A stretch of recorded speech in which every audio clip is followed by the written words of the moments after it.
Aura. Ya sé lo que están pensando. ¿De verdad le estás haciendo un video a un personaje que solo apareció como por 2 o 3 capítulos? ¿Qué quieren que les diga? La demonio de caballo púrpura se robó mi corazón. Además, si en el pasado le hice un video a Kunimi, ¿por qué no podría sacar uno de Aura? Es tan simple como eso, chicos. Si un personaje me gusta, le saco video y punto. No traten de buscarle lógica a eso, aparte los memes que le sacaron a Aura están muy buenos. La cantidad de órdenes que pudo darle Frieren son hilarantes. La elfa pudo tener su propia demonio kawaii y no quiso hacerlo por culpa de su racismo. Más adelante me gustaría hablar más en profundidad sobre ello porque es un tema bastante interesante y no me refiero al racismo, sino a la posibilidad de convertir a Aura en su fiel sirvienta.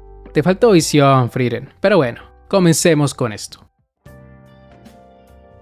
Aura es un personaje con una gran trayectoria, es una de los 7 sabios de la destrucción y además es una demonio que ha conseguido vivir más de 500 años, y esto no es algo que haya logrado por pura casualidad. Ella se caracteriza por ser demasiado cautelosa y cuando ve que no puede ganarle a su rival prefiere escapar antes que perder la vida, es toda una superviviente. En el pasado ella se enfrentó al héroe del sur y también al grupo de los héroes. Del primer combate no sabemos mucho, solo que el héroe del sur se bajó a 3 sabios de la destrucción, probablemente ella se retiró de la pelea tras ver eso, y respecto al segundo combate, al verse superada por sus oponentes hizo lo mismo, se dio a la fuga para poder seguir viviendo. Eso es algo muy importante a considerar del personaje. Aura valora mucho su vida e incluso luego de que el rey demonio fuera derrotado, prefirió esconderse durante décadas antes de regresar a sus actividades demoníacas. Literalmente se esperó hasta que Himmel se muriera. Imaginen el miedo que le tenía el grupo de los héroes como para evitar llamarles la atención durante tanto tiempo. La cosa es que Aura se enfrascó en guerras durante 28 años tras la muerte de Himmel y no consiguió avances muy significativos durante todo ese tiempo. Es más, para poder avanzar en su cruzada se vio obligada a enviar emisarios de paz a las tierras del Graf Granat. No tenía el poder suficiente para eliminar la barrera que protegía la ciudad y por ello recurrió a la estrategia del caballo de Troya, que no era una mala estrategia. Sus subordinados lograron engañar hasta cierto punto a sus enemigos, y todo le habría salido bien de no ser porque Frieren apareció para frustrar sus planes. Sus aliados serían eliminados en un parpadeo por los pupilos de su enemiga, y ella tendría que enfrentarse cara a cara con la última integrante de ese grupo que le generaba tanto miedo, aunque claro, esta vez a diferencia del pasado, Aura ya no se sentía amenazada por la presencia de Frieren. Creía que sin Himmel y los demás, la elfa no tendría ninguna oportunidad contra ella y además confiaba demasiado en sus habilidades. La magia de la obediencia, Auserliuce, era su más grande orgullo, y tenía razones para pensar así, ya que todas las magias creadas por los 7 sabios de la destrucción estaban a otro nivel. Para la humanidad y para cualquier otra raza que no fueran los demonios, eran poderes que escapaban de cualquier comprensión. Con Auserliuce, Aura era capaz de tomar el control de su oponente de forma permanente. Solo tenía que medir su poder mágico con el de su enemigo en la balanza de la obediencia.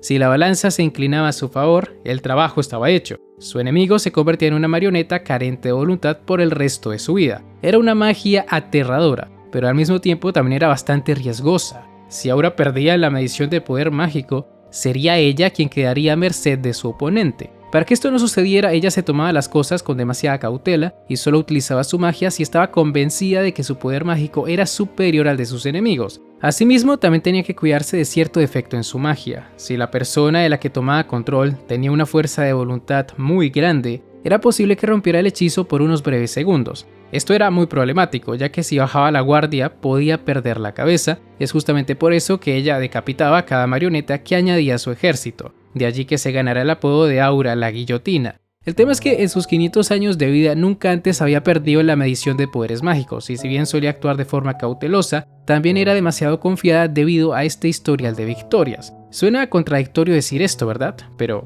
era así y es por esa misma razón que perdió contra Frieren. Cuando Aura la tuvo cara a cara, inició la pelea guardando las distancias. Como buena titiritera envió primero a sus soldados para probar la fuerza de su adversaria, y tras ver que el poder mágico de Frieren aparentemente no era superior al suyo, además de que tampoco presentaba la típica inestabilidad de alguien que disminuía su poder a propósito, decidió acercársele para decapitarla con sus propias manos luego de activar su magia. Esa fue una terrible jugada. En ese preciso momento Aura descubriría por qué nunca debió volver tras la caída de su rey. Inicialmente la balanza se movió a su favor, pero poco a poco las tornas empezaron a cambiar. Naturalmente esto le generó ciertas dudas, pero aún así seguía manteniéndose escéptica sin preocuparse de nada. Así sería hasta que Frieren empezó a hablarle sobre cómo había dedicado su vida a mantener controlado su poder mágico. Aquí es donde empezamos a hablar de las cosas que más me causaron curiosidad.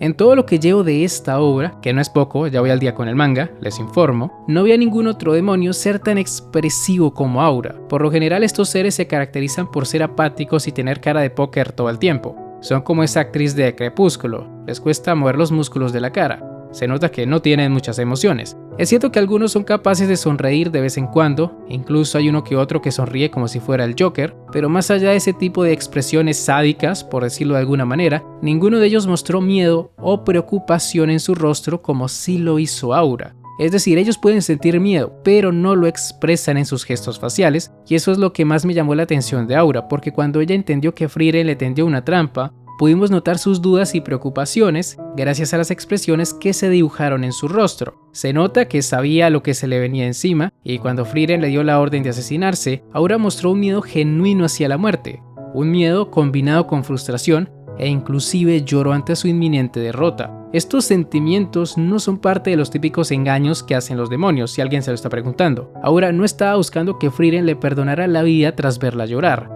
La elfa ni siquiera estaba mirando en esa dirección, además de que Aura ya conocía de antemano que la elfa nunca perdonaría a ningún demonio, por algo todos la llamaban Frieren la asesina. Entonces lo que estábamos viendo aquí fue el acto más emocional que se haya visto por parte de un demonio en esta obra, y eso es algo muy interesante considerando que habían demonios que intentaban comprender a la humanidad. Es posible que al haber vivido tanto tiempo, Aura haya logrado desarrollar más emociones que los otros miembros de su especie, aunque claro, eso no significa que ella se haya vuelto humana en el sentido metafórico. Seguía siendo una demonio carente de empatía y culpa, pero por lo menos ya era capaz de mostrar su miedo e impotencia a través de las lágrimas. Los demás demonios se morían sin mostrar ninguna emoción en su rostro, pero Aura era diferente. A ella sí le importaba su vida, y por ello es que a lo largo de esta se la pasó escapando de aquellos enemigos que consideraba peligrosos. Frieren era consciente de ello, y por esa razón le hizo creer que tenía la ventaja sobre ella. De lo contrario, a Aura se le habría escapado como lo hizo 80 años en el pasado. Realmente es muy interesante todo este tema acerca de las emociones de los demonios. Más adelante en el manga se profundiza un poco más en ello, pero como dije al principio, ningún otro demonio fue tan emocional como Aura, por eso ella es la best waifu de esta obra. Ahora, respecto al tema de si Frieren pudo o no conseguir una leal demonio kawaii, la respuesta es, por supuesto que pudo. Así funcionaba la magia de Aura. El que pierde se vuelve una marioneta del que tenga más poder mágico. Y antes de que alguien me mencione lo que ocurre en el arco del Dorado, porque no faltan los fastidiosos, la verdad es que son casos muy diferentes. Auserliuse convierte al perdedor en una obediente marioneta, mientras que el brazalete de la soberanía tiene muchos vacíos legales, ya que no restringe como tal la voluntad de la persona o demonio que lo use, solo le hace seguir la orden que se le haya dado cuando se lo pusieron. Pero en fin, ya nos estamos extendiendo demasiado. Si quieren saber más al respecto, lean el manga. Lo importante aquí es que quería hacerle un video a Aura ya que me pareció bonita, además de que también tenía la misma voz de Nino y Bambieta. Era difícil que no me gustara. ¿Que acaso un hombre necesita una excusa para hablar de su waifu? Por supuesto que no, es tan simple como eso. Así que bueno, ya para terminar con este extraño video para muchos, porque sí, lo sé que nadie se esperaba este video, solo quiero decir, vuela alto Aura, siempre seguirás viva en nuestros corazones o en su defecto en los fanarts de la comuni.